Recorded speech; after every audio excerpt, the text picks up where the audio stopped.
ओम नमः शिवाय. शुभरात्री कथा धन्य जे ऐकती. इच्छिले पावती सर्व काही. पातकांचा नाश पुण्य वाढी फार. शेखी विश्वंभर कृपा करी. भोग जाय त्याचा करीती सन्मान. काळ करी चरण सेवा त्यांची. नामा म्हणे शिवाक्षरेही दोन्ही. जपावी सज्जनी वारंवार. श्रोतो नमस्कार. आपण श्रवण करत आहात सर्व अरिष्टे पातके नाश करणारी आणि भगवान शिवांची कृपा प्राप्त करून देणारी महाशिवरात्रीची मुख्य अशी कथा, जी लिंग पुराणामध्ये आलेली आहे आणि संत नामदेव महाराज आपल्या अभंगाच्या माध्यमातून आपल्याला सांगत आहेत. कथेला प्रारंभ करण्यापूर्वी श्रोते, ही परम पावन दिव्य अशी कथा जास्तीत जास्त शेअर नक्की करा आणि या व्हिडिओला लाईक करून कमेंटमध्ये ओम नमः शिवाय लिहायला अजिबात विसरू नका. चला तर. एके दिवशी कैलास पर्वतावर रत्नजडित सिंहासनावर भगवान शिव विराजमान होते. त्यांचे स्वरूप इतके सुंदर होते की त्याचे वर्णन करायला शब्द सुद्धा अपुरे पडतील. त्यांच्या डाव्या बाजूला माता पार्वती विराजमान होत्या. अनेक सिद्ध ऋषी आणि मुनी त्यांची सेवा करत होते. नारद तुंबरा गंधर्व गायन करत होते. सर्व देव कर जोडून उभे होते. गणपती बाप्पा समोर उभे होते. अष्टसिद्धी त्या ठिकाणी नांदत होत्या. मृदंगाचा गजर होता. हा सर्व सोहळा पाहून साक्षात ब्रह्मदेवही नवल करत होते. अशा या प्रसन्न वातावरणामध्ये माता पार्वतींनी अत्यंत आदराने भगवान शिवांना हात जोडून प्रश्न विचारला. त्या म्हणाल्या, हे स्वामी, मला इतिहासातील एखादी कथा सांगा की जिच्यामुळे तुमच्या चरणांचे सानिध्य मिळेल. ज्या कथा श्रवणाने सर्व पापे जळून जातील, सुखाची प्राप्ती होईल, ज्या योगाने हे संपूर्ण विश्व सुखी होईल. माता पार्वतीची ही वाणी ऐकताच भगवान शिव मनोमन संतोषले आणि ते म्हणाले, हे देवी, हे पार्वती, तुझा हा प्रश्न ऐकून मला खूप आनंद होत आहे. तुझा हा प्रश्न हा फक्त प्रश्न नाही. तुझ्या या प्रश्नाच्या उत्तराने संपूर्ण जडजीवांचा उद्धार निश्चित आहे. ऐक तर, मी तुला ती परम पावन कथा सांगतो. पूर्वी कांचीपुरी नावाच्या नगरामध्ये सोमदत्त नावाचा एक राजा होता. त्याच्याकडे अफाट संपत्ती होती. त्याला काही पारण होता. पूर्वजन्मीच्या पुण्याईने त्याला हे राज्य वैभव मिळाले होते. त्याचे हे वैभव म्हणजे इंद्रालाही लाजवेल असे होते. अष्टसिद्धी त्याच्या घरी दासी म्हणून राबत होत्या. जगात त्याचे धैर्य, शौर्य आणि कीर्ती गाजत होती. पण इतके असूनही त्याचे भोग काही सुटले नाहीत. त्याच्या मनातील हाव संपली नाही. भोगाची गोडी कधीच सुटत नाही. माणसाची वासना ही गोंधळ घालणारी असते. तिचे महात्म्य काय सांगावे. ते कधीच आणि कोणत्याही काळी सुटत नाही. तारुण्यात स्त्री सुखाची आवड असते, तर म्हातारपणी त्या सुखाची चिंता सतावते. म्हातारपणी माझ्या मागे मुलाबाळांचे कसे होईल या चिंतेतच जीव अडकतो. मेल्यावरही तीच वासना पुढे उभी राहते आणि त्यामुळे पुन्हा जन्म मरणाची फेरी चालू होतात. त्या राजाच्या 500 राण्यांपैकी 2 राण्या अत्यंत पतिव्रता होत्या. पण इतर सर्वजणी जारकर्म, व्यभिचार करणाऱ्या होत्या. त्यांनी आपल्या पतीशी प्रतारणा केली होती. त्यामुळे त्यांच्यासाठी यमलोक निश्चित होता. यावर एक सिद्धांत सांगितला जातो की जर राजाने पाप केले तर ते प्रजेला भोगावे लागते. पुरोहितांनी पाप केले तर ते यजमानाला, शिष्याचे पाप गुरुला आणि स्त्रीने केलेले पाप पुरुषाला म्हणजे तिच्या पतीला भोगावे लागते. बराच काळ पुढे लोटला. आपल्या पत्नीच्या पापकर्माचे फळ राजाला मिळाले आणि राजाची पूर्वपुण्याई संपली. राजाचा मृत्यू झाला आणि मृत्यूनंतर राजाला एका हरणाचा मृगाचा जन्म मिळाला आणि त्याच्या त्या 2 पतिव्रता पत्नी हरिणी झाल्या. श्रोतो, प्रारब्धाचा भोग कुणालाच सुटत नाही. जशी ज्याची कर्म असतात तशीच फळ त्याला भोगावी लागतात. जोवर देवाची कृपा होत नाही तोवर ते भोग सुटत नाही. एकेकाळी राजमहालात राहणारा तो राजा आता हरिण झाल्याने वनात राहू लागला. त्या 2 हरिणी त्याच्या पूर्वजन्मीच्या पत्नी त्याच्या सोबत होत्या. त्या जाती स्वभावाप्रमाणे वनात विहार करत होत्या. त्यांचे एकमेकांवर खूप प्रेम होते. त्यातील मोठ्या हरिणीला 2 गोजीरवाणी पाडसे झाली होती आणि दुसरी गर्भिणी होती. दुसरीकडे देवलोकात इंद्राच्या सेवेत भूतसेन नावाचा एक गंधर्व होता. त्याच्या हातून सेवेमध्ये चूक घडली आणि त्यामुळे इंद्राने त्याला शाप दिला की तू पृथ्वीवर व्याध होऊन जन्माला येशील. इंद्राच्या शापाने तो तात्काळ पृथ्वीवरती किरात म्हणजे व्याध अर्थात भिल्ल होऊन एका गावी जन्माला आला. त्याचे नाव चंडभिल्ल. हिंस्रपणा हाच त्याचा स्वभाव बनला. तो शिकार करून आपले पोट भरत असे आणि दिवस रात्र पापकर्मात बुडालेला असे. माघ महिन्यातील शिवरात्रीचा दिवस. त्या दिवशी प्रारब्धाचा योग असा आला की तो दिवसभर रानात भटकला, पण त्याला शिकार मिळाली नाही. खूप कष्ट झाले. कडे कपारी पर्वत डोंगर सर्व त्याने पालथे घातले. सांजवेळ झाली तरी त्याला काहीच भक्ष्य मिळाले नाही. तो अतिशय उदास झाला आणि मग तो विचार करू लागला की आता कुठे जावे. शिकार तर मिळाली नाही, काय करावे. आता रिकाम्या हाती घरी तरी कसे जाऊ. घरी बायको मुले वाट पाहत असतील असा विचार करून त्याची पावले जड झाली आणि तो हळूहळू चालत एका सरोवरापाशी आला. सरोवराकाठी आल्यावर त्यांनी प्राण्यांना पकडण्यासाठी आपले जाळे लावले. तीक्ष्ण बाण हाती घेतला आणि पाणी पिण्यासाठी तळ्यावर प्राणी येतील तेव्हा त्यांची शिकार करू या हेतूने तो तिथेच असलेल्या एका मोठ्या बेलाच्या झाडावर चढून बसला. झाडावर बसल्यावर त्याला खाली पाणी प्यायला येणारी प्राणी नीट दिसेना, कारण त्याच्या समोर बेलाची पाने आडवी येत होती आणि म्हणून त्याने ती पाने तोडून खाली टाकायला सुरुवात केली. तो शिकारीच्या ओढीने अगदी बगळ्याप्रमाणे ध्यान लावून बसला होता, पण मंडळी त्याच्याकडून न कळत देवाची पूजा घडत होती. त्याने आड येणारी म्हणून जी बेलवपत्रे होती ती तोडून खाली टाकली. ती नेमकी त्या वृक्षाच्या मुळाशी असलेल्या एका जुन्या शिवलिंगावर पडली. तिथे मातीखाली गाडले गेलेले प्राचीन असे एक शिवलिंग होते. त्या बिल्वपत्रांच्या वर्षावाने भगवान शुभ संतोष पावले आणि भगवान शिव म्हणाले की अरण्यामध्ये माझी अशी पूजा करणारा तो भक्त कोण आहे. रात्रीचे 3 प्रहर उलटून गेले होते. भगवान शिवांना पूजा पावली आणि त्यांनी लगेच यमराजाला आज्ञा दिली की जा आणि त्या भिल्लाला सुखी कर. शिवांची आज्ञा प्राप्त होताच यमराज धावत तिथे आले, कारण भक्ताची इच्छा पूर्ण करणे हेच त्या सांब सदाशिवाची ब्रीद आहे. जे भक्तांनी मागावे ते त्यांनी द्यावे असा हा त्यांचा नियम. यमराज तिथे येऊन उभे राहिले आणि त्यांनी त्या झाडावरच्या दुराचारी व्याधाकडे पाहिले. व्याध यमराजाला पाहून घाबरला. मनामध्ये विचार करू लागला की हा कोण, देव, यक्ष की राक्षस. त्याला काहीच कळेना. तो यमाला विचारू लागला, तुम्ही कोण आहात आणि इथे का आलात, तुम्हाला काय हवे आहे. व्याधाला वाटले की हा कोणीतरी आपली शिकार मागायला आला आहे. व्याधाचे ते आज्ञानी बोलणे ऐकून यमराज मनात हसले आणि संतोष पावले. ते मंजुळवाणीने म्हणाले, अरे तुझ्यावर शिवशंकरांनी कृपा केली आहे आणि म्हणून त्यांनी मला इथे पाठवले आहे. तुला जे हवे ते वरदान माग, मी तुला ते देण्यासाठी इथे आलो आहे. मी यमराज आहे. तू आज शिवरात्रीचा उपवास केलास, जागरण केलेस आणि बिल्वपत्रे वाहून भगवान शिवांना प्रसन्न करून घेतलेस, म्हणून तुझी इच्छा पूर्ण करायला मी आलो आहे. हे ऐकून त्या व्याधाचे मन सुखावले. व्याधाने हात जोडून यमराजाला नमस्कार केला. तो म्हणाला, महाराज, माझी इच्छा एवढीच आहे की मला आज शिकार मिळावी. मला या संसाराची आणि शिकारीची ओढ काही सुटत नाही. मला मृगपक्ष्यांची भाषा कळावी आणि माझे शिकारीचे काम सोपे व्हावे एवढेच वरदान मला द्या. आणि हीच माझी अंतिम इच्छा आहे. श्रुतीहो, ज्याची जशी वासना असते तीच त्याच्या पुढे उभी राहते. समोर साक्षात मोक्ष देणारा देव आला तरी त्याने शिकारच मागितली. यमराज त्याला वरदान देऊन निघून गेले. इकडे व्याधाचे चित्त शिकारीकडेच होते.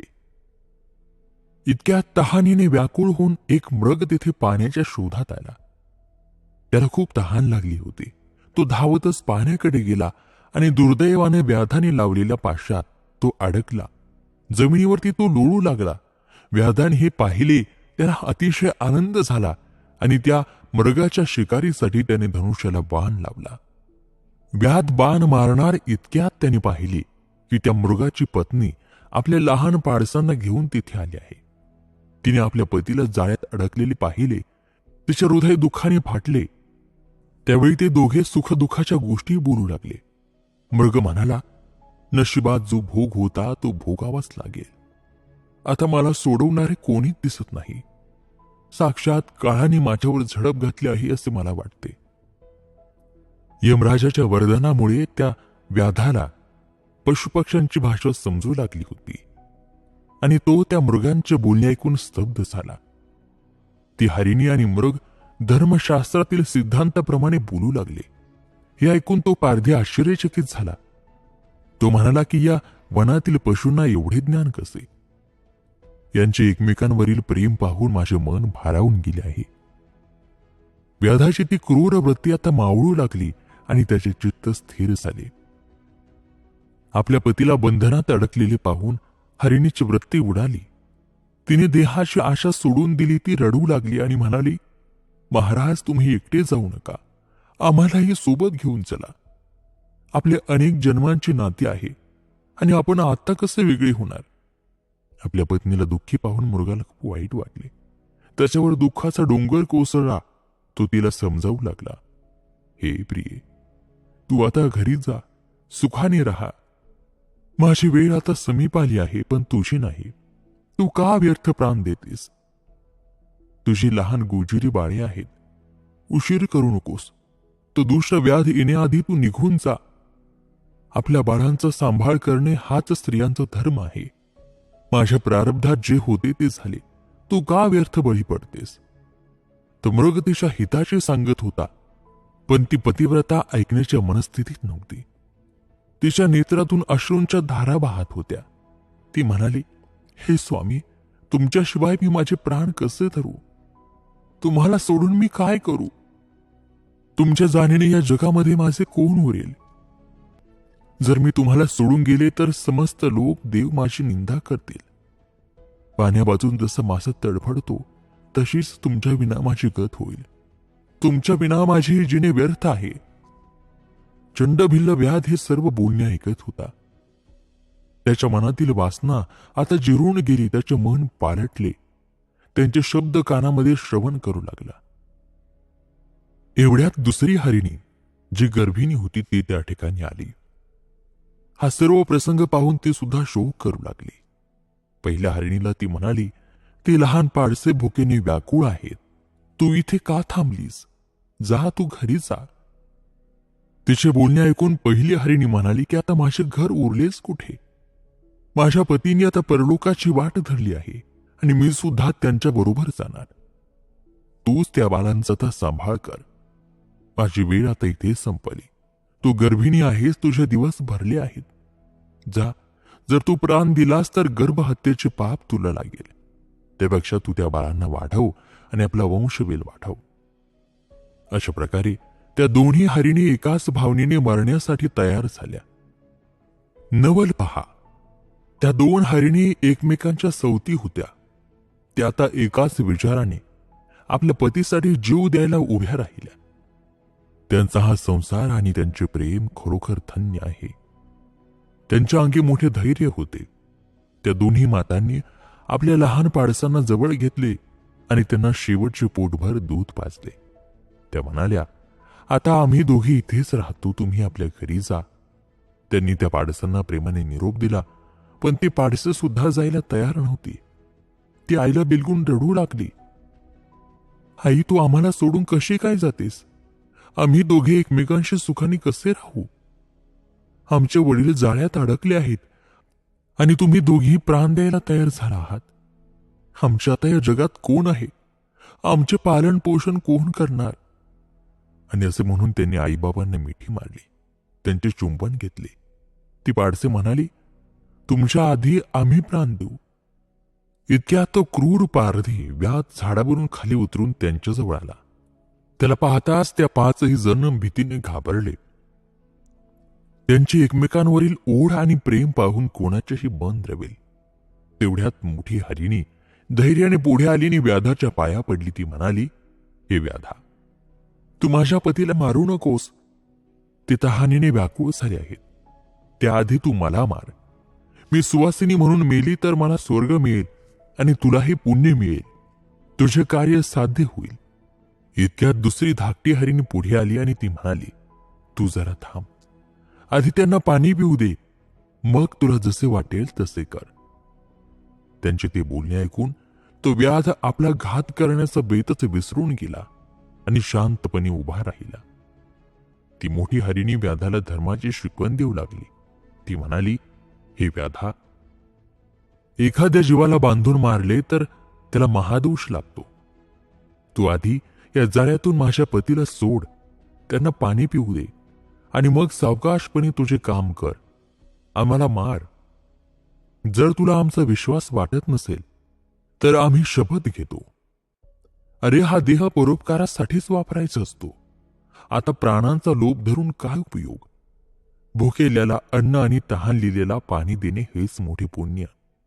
आम्ही पाचही जण तुला आमचे शरीर अर्पण करतो. तू मनामध्ये अजिबात शंका धरू नकोस. तिची अशी प्रार्थना ऐकताच त्या किराताचे मन पाझरले. तो व्याध म्हणाला, तुम्ही वनातील पशु असून सुद्धा किती धर्माने आणि ज्ञानाने वागत आहात. तुमचे बोलणे ऐकून माझ्याही कठोर मनात दया उत्पन्न झाली आहे. तुमची भावना काय आहे हे देवच जाणे, पण मला आता तुम्हाला फसून मारवत नाही. मी शस्त्र खाली ठेवतो.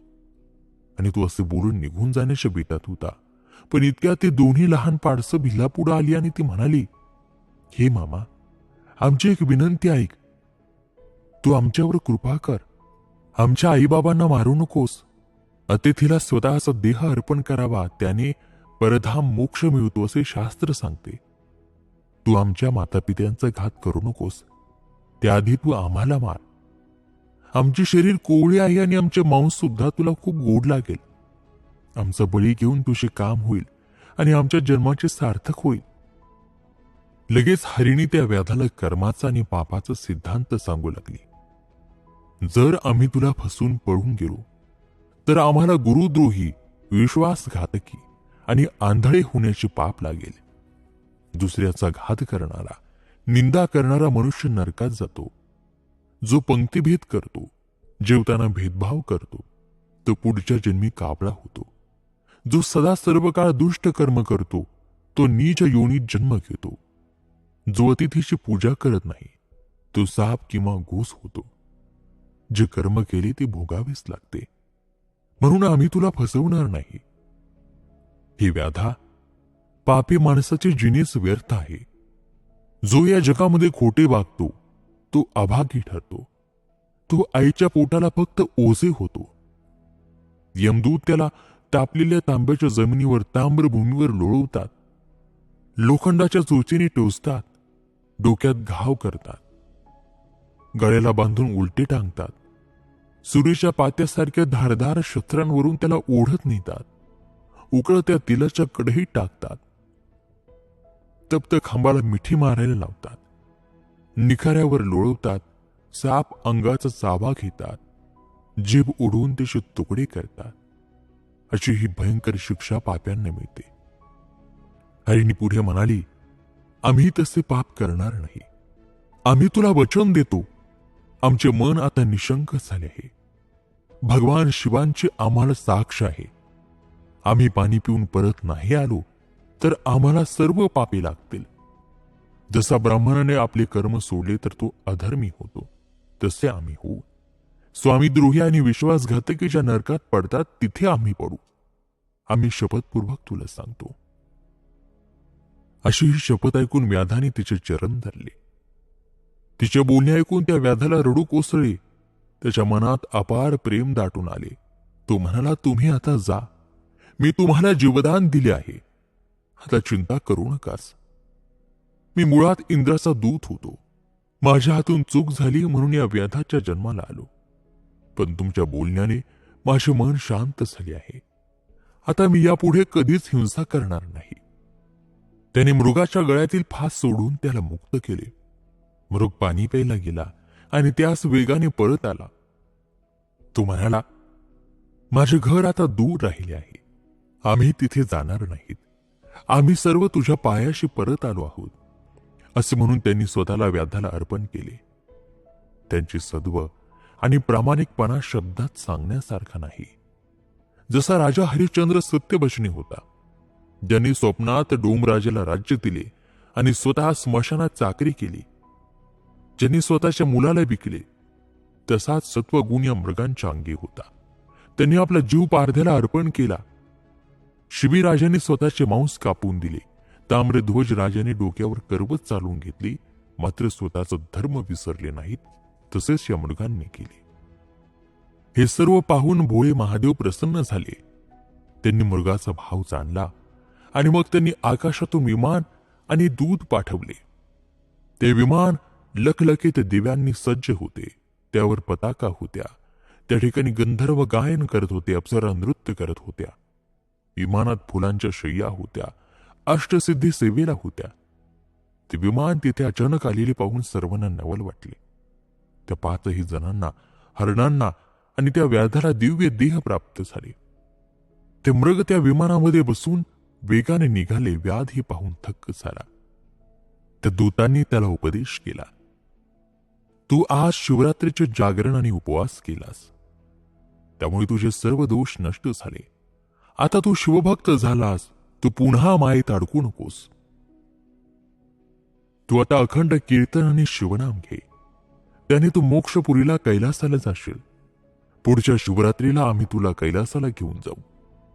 असे सांगून दूत त्या हरणांना घेऊन वेगाने गेले. त्या 5ही हरणांना मोक्ष प्राप्त झाला. त्यांनी भगवान शिवांच्या चरणी वास केला. इकडे व्याधालाही ज्ञान प्राप्त झाले. त्यांनी कीर्तन आणि नामाचा घोष सुरू केला.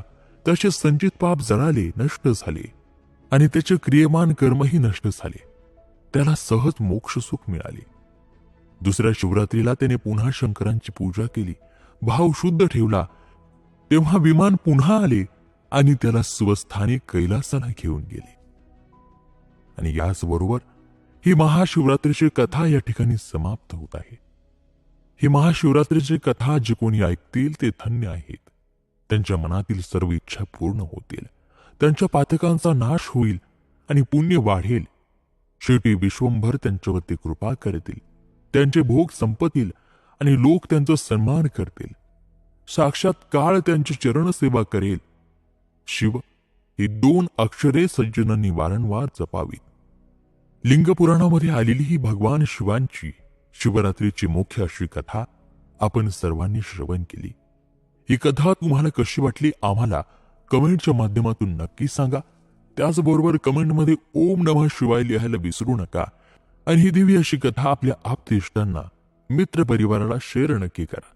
चला तर पुन्हा भेटूयात पुढील व्हिडिओमध्ये एका अशाच नवीन कथेसह आपल्यास मीट फॉर मराठीवरती. तोपर्यंत नमस्कार, धन्यवाद. ओम नमः शिवाय.